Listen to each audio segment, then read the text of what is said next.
Hello, this is the luckiest maths teacher in the world. Thank you for tuning into this video in which we look at direct versus indirect proportion. So there's three things we need to be able to do by the end of this. Know the difference between dependent and independent variables, know what direct proportion means, and what indirect proportion means.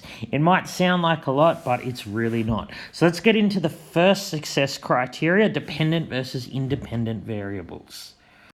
So on your screen, I've written two variables. The amount you are paid, let's say this week, that's one variable, and the other variable is the number of hours you've worked, say this week. So there is clearly a relationship between these two variables. So one of them affects the other. So the amount that you are paid this week depends on the number of hours that you've worked, not the other way around. The number of hours you've worked doesn't depend on how much you are paid. You'll get paid more if you work more hours. You'll get paid less if you work fewer hours. So we call the amount you are paid the dependent variable. That's because it depends on the other variable. And the number of hours worked is the independent variable. So the dependent variable, if we were going to graph the relationship between the amount you're paid and the number of hours worked, the dependent variable always goes on the y-axis and the independent variable on the x-axis. Now let's say, for example, that you are paid $12 per hour. So I'm going to let y be the amount that you are paid this week and x the number of hours worked. So we can easily form an equation between y and x. Y, the amount you're paid, is just 12 times the number of hours that you worked. So it turns out these two variables, x and y, would then be in direct proportion.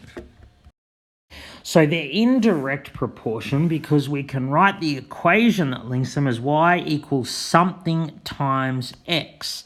So what this is saying is they're in direct proportion because they increase at the same rate. Each time you work an hour, you get paid an additional $12. That's what direct proportion means. So another example of two variables in direct proportion, your height in centimeters and your height in meters. Whatever your height is in meters, you just times it by 100 each time to get your height in centimeters. So now let's look at what it means if two variables are in indirect proportion.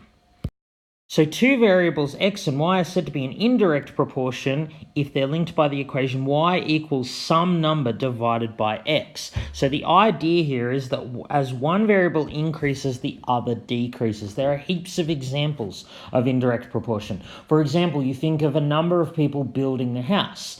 As the number of people building it increases, the time taken decreases. Let's look at when you go to the gym. As you decrease the number of reps you do, you can increase the amount of weight you do in each rep. But they have to be linked by this equation. So what we're going to do now is just quickly look at finding the equation that links variables that are in direct proportion or indirect proportion. Okay, so let's look at this first example here. Y is directly proportional to x, y equals 18 when x equals 5. So we're going to find an equation linking them. So because y is directly proportional to x, the equation is going to be y equals k times x.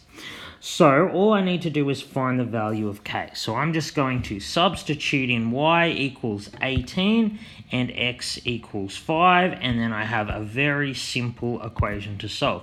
K will just be 18 divided by 5, which is 3.6. So the equation's just y equals 3.6x. So in this second example, I've said y is directly proportional not to x but to the square of x. So that means y will be some number times x squared. So again, in order to find k, we just substitute y for 57.6 and k for 4.8. It will just be 57.6 divided by 4.8 squared, which is 2.5. So the equation linking them will just be y equals 2.5x squared. Okay, so for the last one, y is inversely proportional to x. So y will be some number divided by x. So as y goes up, x will go down and vice versa. So to find k, we're just going to substitute the numbers in again. Substitute y for 19.2 and x for 2.4. So k will just be 2.4 times 19.2.